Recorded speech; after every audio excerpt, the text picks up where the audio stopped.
이제 국내 정치 현안을 좀 들여다봐야겠습니다. 김민석 국무총리 후보자 인사청문회가 코앞으로 다가왔죠. 내일과 모레 양일간 열립니다. 여야가 증인 채택 합의에 실패하면서 이번 인사청문회는 증인이 단 한 명도 없는 무증인 청문회로 치러지게 됐습니다. 지금부터 양당의 청문위원을 만나서 미리 보는 인사청문회 시간을 가져보려고 하는데요. 1부에는 국민의힘 청문위원 주진우 의원, 그리고 2부에는 민주당 청문위원 전용기 의원 순서대로 만나보겠습니다. 먼저 주진우 의원님 어서 네, 오십시오. 예, 반갑습니다. 주진우 반갑습니다. 의원입니다.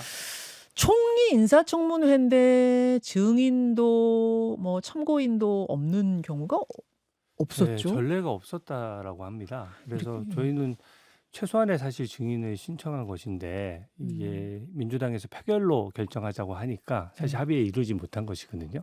표결은 아무래도 저희가 숫자가 모자라지 않습니까? 아, 그래서 그리고 이 5명도 면면을 보면은 필요 최소한이라는 거 알 수가 있습니다. 신청했던 5명. 네, 예, 간단합니다. 김민석 후보자가 이제 2018년도에 11명으로부터 1억 4천만 원을 빌렸는데 당시 신용불량 상태였거든요. 네. 그러니까 일반 국민은 100만 원도 빌리기 어려운 상황인데 지인들로부터 1억 4천만 원을 이제 무이자로 연 2.5%로 빌렸고 또 그게 7년 동안 안 갚다가 음, 총리 지명 후에 이제 갚게 된 겁니다. 네. 그러니까 저희 입장에서는 그 11명 중에서 적어도 김민석 후보자에게 고액 후원을 해왔던 사람들은 뭔가 이해관계가 있지 않느냐, 그리고 대여 경위나 이런 것들을 확인할 필요 있지 않느냐 해서 그 4명을 신청했던 거고요. 나머지 1명은 이번에 출판기념회에서 현금을 받았다는 사실을 김민석 후보자 스스로 털어놨지 않습니까? 예.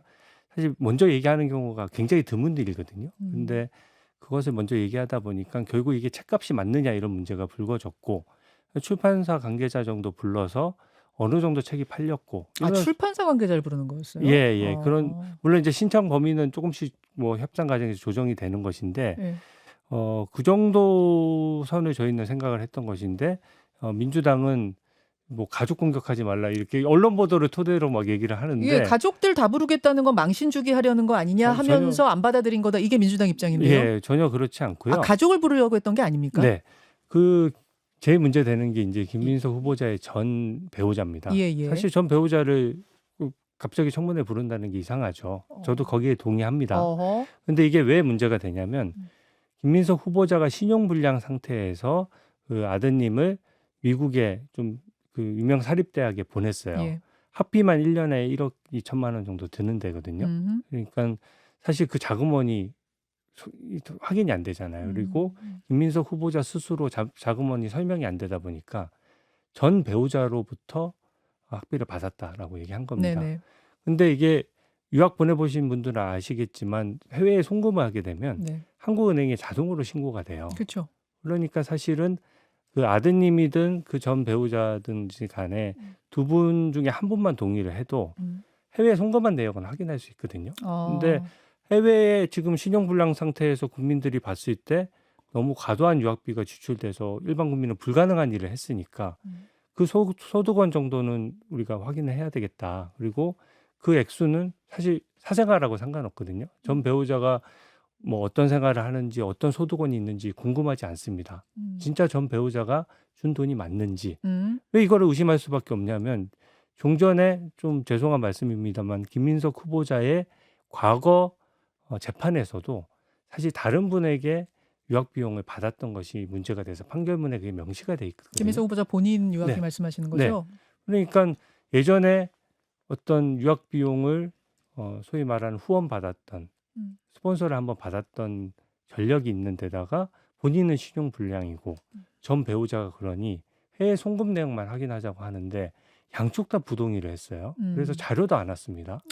그러니까 사실은 이게 과연 투명하냐, 일반 국민들 관점에서 봤을 때 이게 유학 비용이 정말로 그냥 말로 믿어달라는 거거든요. 전 배우자가 내가 냈다고 했으니 내가 설마 거짓말 했겠어? 물론 저는 전 배우자가 전액 다 부담했을 가능성이 있다라고 생각하지만 그래도 그것은 인사검증의 의미라는 게 객관적으로 검증하는 거거든요. 그래서 전 배우자도 부르려고 저는 증인을 한 게 아니라 자료 동의를 해서 충실히 예. 내달라고 요청하거든요. 자료다 일단 달라는 거지 네. 증인으로 나오라고 한 거는 다른 아, 사람이었다는 얘기고 네, 그나마도 채택이 안 됐다 지금 그 말씀이신 네, 거예요. 자료도 안 냈다는 알겠습니다. 거죠. 네. 알겠습니다. 자, 지금 말씀하신 그 의혹을 포함해서 참 청문회 전부터 많은 쟁점들, 많은 의혹들이 이미 불거진 상태인데요. 여러분도 아마 뭐 다 이제 아실 겁니다. 내일은 이제 그 해명을 듣는 자리가 될 텐데 그 여러 의혹들, 국민들이 이미 알고 계신 그 여러 의혹들 중에서도 내일 가장 쟁점이 될 부분, 네. 가장 문제라고 생각하시는 부분은 뭡니까? 가장 큰 쟁점은 전 딱 하나라고 생각합니다. 출판 기념회입니다. 출판 기념회. 네. 가장 큰 쟁점 딱 하나 골라라 하면 출판 네, 기념회다. 맞습니다. 지금 이게 상황이 좀 묘하게 됐는데요. 예. 출판 기념회는 원래 국민들이 굉장히 불편해하시는 부분이거든요. 음. 왜냐하면 이해관계자나 사업가들이 와서 책은 한 권도 안 가져가면서 봉투를 놓고 가는 관행이 있다라고 알려져 있어요. 예. 그러니까 일반 국민들은 사실은 어디 생활하면서 과외돈이 생길 때가 없는데 정치인들만 투명하지 않은 돈이 누군지도 모르고 얼마인지도 모르는 돈이 들어오는 것에 대해서 굉장히 불편해하고 항상 정치개혁 방안 중에 1번으로 언급되는 건데 출판 기념회. 그 책값이라고 하고 이제 봉투에 넣는데 거기 얼마 들어있는지 모른다는 거죠. 모른다는 거죠. 그리고 실제 책은 그만큼 안 팔리는 것이고 예. 그러니까 불법 정치자금의 통로가 될 수 있고 실제 예전에 입법 로비 사건 같은 데 보면 이해관계 단체가 3천만 원 정도의 책값을 놓고 간 것이 뇌물로 인정돼서 처벌되기도 했었거든요. 예. 그러니까 굉장히 불투명한 영역인데 이게 왜 이때까지 문제가 안 됐느냐. 일단 국회의원들 중에 상당수가 출판 기념회를 하는데 예. 물론 정상적으로 하시는 분들도 많습니다. 근데 그런 분들이 이제 늘 해오던 부분이 있고 두 번째는 이게 잘 발각되기가 어려워요. 그렇죠. 그러니까 뭐 기자분들이 취재를 하거나 수사를 해도 현금으로 오고 가니까 알 수가 없었던 겁니다. 예. 근데 이번에는 특이하게도 한 5년 동안 너무 번 돈 대비 많은 돈을 쓴 거예요. 그러니까 5억을 벌었고 13억을 썼는데 2억은 뭐 전 배우자가 유학 비용을 썼다고 하니까 좋습니다. 그건 쟁점에서 빼기로 하고요. 네. 6억 정도 돈이 비거든요. 예. 그러니까 지금 김민석 후보자 스스로 그것을 얘기했습니다. 출판 기념회와 출판 기념회 2번, 빙부상, 네, 결혼 이렇게 세 개. 축의금, 예. 그렇게 얘기한 것이죠. 그러면 4개의 이벤트에 6억이면은 네. 하나당 1억 5천만 원 단순히 나누더라도 예. 1억 5천만 원 정도의 현금이 오고 간 것이고 국민 입장에서 이걸 검증하려면 결과적으로 이때 이해관계자가 왔었는지도 중요하고 그 총액도 적정하냐가 쟁점이잖아요. 근데 지금 저희가 자료 요청을 했더니 청문회 때 발언하겠다 이렇게 지금 얘기를 하는 상황이고요. 예. 저는 이것은 검증받을 때 이렇게 한 적은 없거든요. 기본적으로 적어도 6억의 자금원은 스스로 밝혀야 되고 또 재산 등록도 사실은 하기 어렵습니다. 왜냐하면 원래는 그러면은 이게 이 출판 기념회라는 어떤 행사를 열고 부조금처럼 들어오면 네. 그것도 다 재산 신고를 해야 되는 거죠, 정치인들. 네, 현금은 1,000만 원 이상이면 무조건 1,000만 원 이상이면 해야 네, 되고. 무조건 등록을 해야 그러니까 일단 됩니다. 신고를 안 한 것도 문제라는 거고 네. 거기 이해관계자가 돈을 냈으면 그것도 문제가 되는 거다 그 말씀이신 네, 거예요? 그리고 김민석 후보자가 그 재산 등록 부분은 사실 공직자윤리법 부분이거든요. 공직자가 공직자윤리법 위반한다는 게 사실 국민 눈높이에 안 맞다 보니까 약간 변명처럼 한마디를 하고 넘어갔어요. 그 얘기가 뭐냐면 연도에 어떤 연도에 현금을 받았어도 그 12월 31일 기준일 전에 다 써버렸으면 등록 안 해도 된다. 아, 이런 신고 기준일이 있는데 네.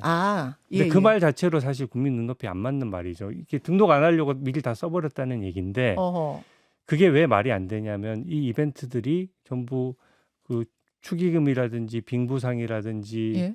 또 출판 기념회가 예. 세 차례는 11월, 12월에 열렸습니다. 11월, 12월에 열렸어요. 네, 예. 신고가 12월인데. 네, 그러니까 12월 말일 기준인데 한두 달 만에 수억 원을 다 소진했다는 것도 말이 안 되고 딱 하나만 직관적으로 이 부분이 문제가 되는 것이 뭐냐면 2023년도 11월에 출판 기념회가 마지막으로 있었거든요. 네. 근데 김민석 후보자 말대로라면 2023년도 연말에 다 돈을 써버리고 더 이상 현금이 없어야 맞지 않습니까? 근데 2024년도에 보면 1, 2월에 또 추징금을 1억 1,500만 원을 한꺼번에 갚고 또 그 해의 재산이 2억 원이 늘었습니다. 아하. 그러니까 세비는 해봤자 이제 월 900만 원 정도니까 생활하고 나면 별로 남는 게 없거든요. 그래서 저는 이 부분은 뭔가 출판 기념회의 문제점이 여실히 드러난 사안이고 오히려 이거는 이게 인사 검증 기준이 되면 앞으로는 정치인들은 그러면은 국민들이 알 수 없는 돈을 써도 된다는 얘기냐. 이 말씀을 좀 드리고 싶습니다. 자, 가장 큰 쟁점은 출판 기념회가 될 것이다. 그 말씀이신데 지금 이야기를 나누는 중에 나왔던 그 1억 4천만 원 문제요. 네. 1억 4천 11명한테 빌린 거. 그거에 대해서 해명을 했어요. 추징금 증여세 압박을 해소하기 위한 불가피한 선택이었다. 뭐 이 정도로 일단 소명은 됐다고 보십니까? 이 부분은? 근데 이 부분은요. 예. 어떤 이슈냐면 예. 과연 받을 생각으로 빌려줬겠느냐 이런 문제거든요. 그리고 이분들이 김민수 후보자의 표현대로면 가장 어려울 때 눈물겹게 고마운 사람들이라는 거거든요. 예. 근데 국민 관점에서 봤을 때는 이게 아무 조건 없이 신용불량 상태에서도 1억 4천만 원을 막 빌려줄 사람들 정도면은 이해관계로 얽혀 있는 거 아니냐라는 의심이 드는 것이고 실제 이 김민수 후보자 해명이 조금 핀트가 안 맞는 것이 추징금이 너무 이제 본인에게 고통스러워서 네. 지인들에게 돈을 빌려서 갚은 다음에 추징금이 다 갚고 나서 그분들 돈을 갚으려고 네, 했다라는 추징금 건. 내고 나서. 네네. 예. 근데 추징금이 다 완납된 시기가 2024년도 2월입니다. 다 전액이 빵원이 됐어요. 예. 그러면 그때는 실제 갚으려고 생각했으면 추징금 완납 후에 어쨌든 모아서 조금씩 갚아 나갔어야 되거든요. 알겠습니다. 그 네. 부분도 해명이 충분치 않다는 말씀이시고요. 네. 또 하나 쟁점이 이제 아빠 찬스였는데 네. 김민석 후보자의 아들 동아리에서 낸 법안으로 김민석 후보자가 공동 발의를 해서 실제로 발의가 됐습니다. 통과는 안 됐지만 발의까지는 된 거. 그리고 김 후보자 아들이 만든 모임이 김 후보자의 도움으로 국회에서 세미나 연 거. 이건 이미 지난주부터 이제 문제 제기가 됐던 거고 어제 새로 나온 의혹은 뭐냐면 2020년 총선 직후에 김 후보자의 아들과 딸 통장에 1억 넘는 금액이 입금됐다? 이것도 이제 보도로 나온 거더라고요. 이것도 네. 파악을 지금 하고 계십니까? 저도 파악을 하고 있는데요. 재산 등록에 이제 나온 내용입니다. 그래서 아드님과 따님 계좌에 이제 1억 3천만 원 정도의 돈이 이제 갑자기 입금된 것이 확인이 됐는데 예. 전에 없던 돈이 생겼으니까 이제 입금이 된 것이죠. 근데 한마디로 해명을 했는데 네.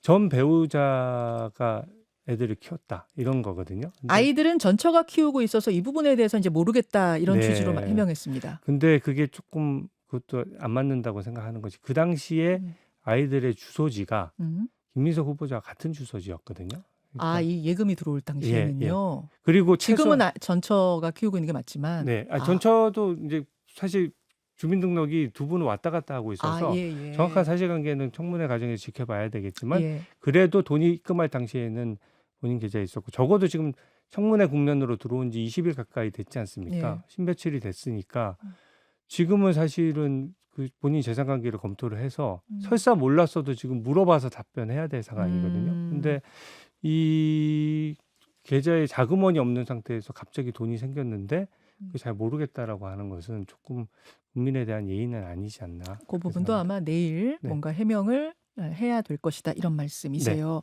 근데 이제 인사 검증을 하는 청문위원 주진우 의원한테도 뭐 몇 가지 시비가 좀 붙었었어요. 네. 민주당에서는 아빠 찬스를 이용한 사람은 주진우 의원 아들 아니냐. 2005년생 아들이 7억 원 이상 예금 보유하고 있는 거 이거 국민 정서에 맞느냐. 뭐 아빠 찬스다 이런 부분에서 어떻게 보십니까? 근데 저도 이제 공직자 생활을 하다 보니까 이 제 재산이 몇 년간 계속 공개돼 있었습니다. 예. 그러면 이게 진짜 문제가 됐으면은 진작에 됐어야 되고요. 하필 이 시기에 하는 것은 사실 뭐 누가 보더라도 메신저 공격이고 어차피 쌍방이 고발이 돼 있거든요. 그래서 저는 사실관계 규명에 자신이 있다는 입장이고 또 사실 제가 해명도 어느 정도 했습니다. 하도 그렇게 해서 그러니까 이게 증여를 통해서 증여세를 납부하신 금액이라는 증여세를 거죠. 완납하고 할아버지가 손자한테 한 거거든요. 할아버지가 고령이시고 30년 정도 변호사 생활을 하셨어요. 근데 왜 그런 분들 있잖아요. 뭐 상속보다는 증여를 또 선호하시는 분들이 있거든요. 그래서 저도 뭐 아버지 의사니까 존중해서 그렇게 했고 이걸로 무슨 부동산 투기를 했다든지 이러면 이제 또 찬스 문제가 생기는데 그냥 받은 것 자체로 예금으로 보관하고 있기 때문에 저는 뭐 사유재산제가 허용되는 한 세금을 완납하고 넘어간 것까지 문제 삼기는 좀 어렵지 않나라는 입장이긴 합니다. 근데 더 본질은 이것은 인사검증에 어차피 사실관계는 규명되게 돼 있고 고발도 돼 있었는데 이제는 인사청문회를 하니 쟁점을 더 흐리지 말고 제가 묻는 출판 기념회에 현금이 들어오는 게 국민 눈높이에 맞느냐 이 부분에 대한 대답을 해주셔야 되는데 사실상 쟁점 흐리기라고 저는 생각합니다. 쟁점 흐리기 청문위원 공격 아니냐 지금 그 말씀. 뭐 제가 공격받는 건 저는 크게 불편하지 않은데 그래도 이거를 묻는 말에 대답을 안 하면서 반대로 하는 것은 그건 좀 이게 기능이랑 안 맞지 않느냐. 인사검증의 기능이라는 게 있지 않습니까? 그래가지고 주진우 의원을 법무장관으로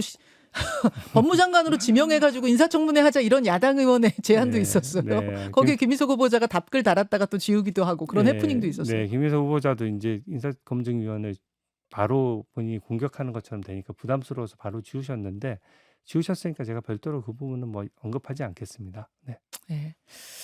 결정적인 뭐 한방 이런 말들을 이제 흔히들 언론이 쓰는데 지금까지 드러난 의혹 외에 청문회에서 제기할 다른 결정적 한방이 있습니까?